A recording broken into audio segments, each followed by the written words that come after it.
Spider-Man's been around on the big screen for 15 years, give or take, and there's been 5 movies since, with 2 reboots stuck in there. With yet another reboot on the way, I know it's not an origin story, but still, it's a new cast of Spider-Man characters, which makes this a reboot.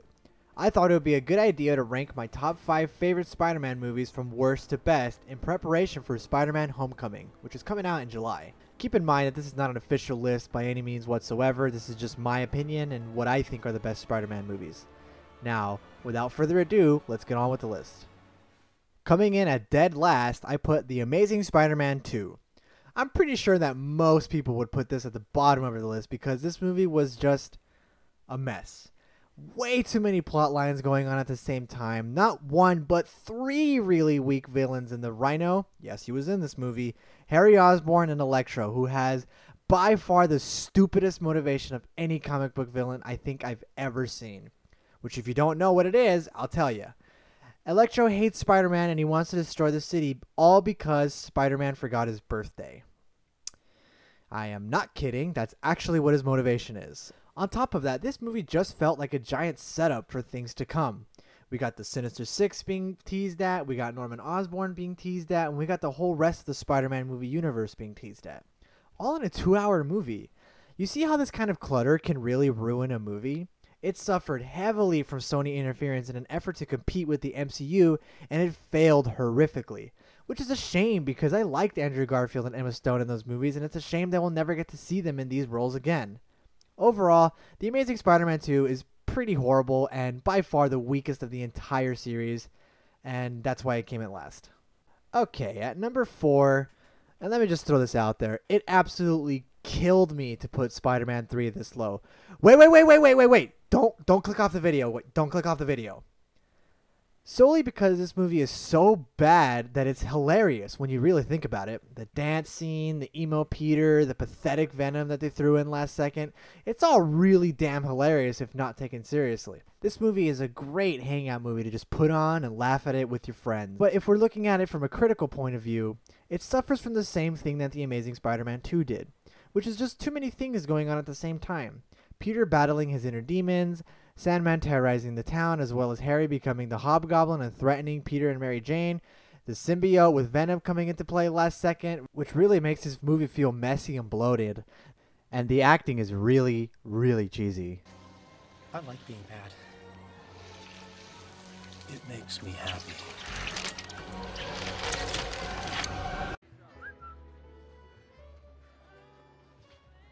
Find us some shade. Thanks, Hot Mix. Right this way, sir. But I can't hate it too much though because it is entertaining with some comedic elements and fight scenes that are still really well done. And god damn it, I just like this movie. I don't gotta fucking explain myself to... Okay, number 3 was actually a little bit of a toss-up for me.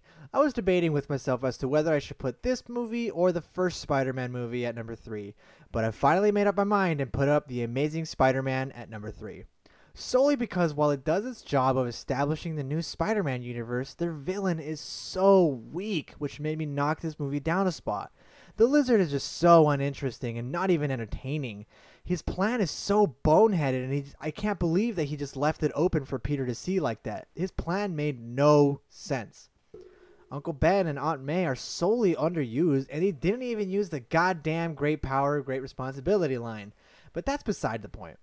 This movie is good and does a good job of establishing what would later be ruined, but nonetheless, it's a good first entry, but really nothing more. And like I said previously, I think this movie is very well cast, and I think that it has good acting and some nice heartfelt moments with some serious moments and comedic moments. I do think that Mark Webb had a pretty good idea with what he wanted to do with his Spider-Man universe. Unfortunately, we may never ever get to see it come to fruition, and that makes me really sad. However, this movie does have some pretty uninteresting qualities to it, and it doesn't have a lot of rewatchability, as it's not very entertaining for the most part. So, unfortunately, that's why I had to put it at number 3. Okay, now we're at the top 2. Moving on, I put the first Spider-Man movie because while I do think it's a very good movie, some of the things have aged really poorly, mainly the CGI. Look, I know it's a movie from 2002, but it's still something that's really hard to ignore when watching it years later. I mean, shit like Jurassic Park still has some great looking CG, and that was from the 90s.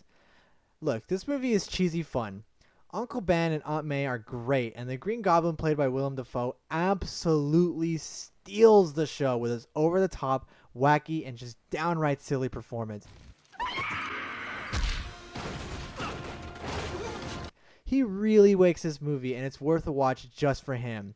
Hell, the entire Sam Raimi Spider-Man trilogy is worth a watch for their amazing performance from J. Jonah Jameson. J.K. Simmons really brings that character to life and really makes those movies worth watching too. Mr. Jameson, your wife is on line 1. She needs to know if you... Mr. Jameson, this is a page 6 problem. We have a page 1 problem. Shut up. Sold out 4 printings. Sold out. Every copy. Tomorrow morning, Spider-Man, page 1 with a decent picture this time. Move Conway to page 7. There's a problem with page 6. And make it page 8 and give him 10% off. And make it 5%. That can't be done. Get out of here. He eats up every scene he's in, and it's really, really awesome. Other than that, I gotta say that the first Spider-Man movie is decent, but it's aged pretty poorly, and the acting is still really cheesy, and there's some lines that are just plain awful. Are you in or are you out? It's you who's out, Gobby. Out of your mind. Wrong answer! But the goofiness gives it a certain charm that I really, really love, which is why I put it at number 2. Okay, rounding off our list is Spider-Man 2, which is in my opinion one of the best superhero movies we have right now. It's the perfect Spider-Man movie to me, with a great blend of drama, funny moments, a goofy over-the-top villain, and some kick-ass action scenes. It has easily my favorite sequence in superhero movies, the train fight with Doc Ock. Well, maybe except for the ending. I love the opening sequence of this movie where Peter is delivering pizza and is super rushed. The raindrops keep falling on my head sequence is amazing, and it's really funny. The train sequence, as I already said, is a great action set piece. And it has a nice mix of seriousness and silliness that makes this movie fantastic and my personal favorite Spider-Man movie. Which is why I would feel criminal not to put this at number 1. I highly recommend that you check out this movie more so than all the other Spider-Man movies. Sure, the CGI has kind of aged a little bit, and the villain's motivation is not that great, to be fair. The Jesus symbolism is a little heavy with this one to the point where it's kind of cringy. However, I do think that this is a great movie, and it's a lot better than all the other Spider-Man movies, and I definitely recommend that you check this one out. So that's my list. Spider-Man Homecoming is releasing soon, and I'm personally very excited for it. I think Spider-Man has a good track record with one horrible movie, one movie that's bad, 2 good ones, and one that's great. I'll do a discussion video of Spider-Man Homecoming like I've done with the other superhero movies that have come out. So if that interests you, then stick around and subscribe, and thanks for watching, and have a wonderful day.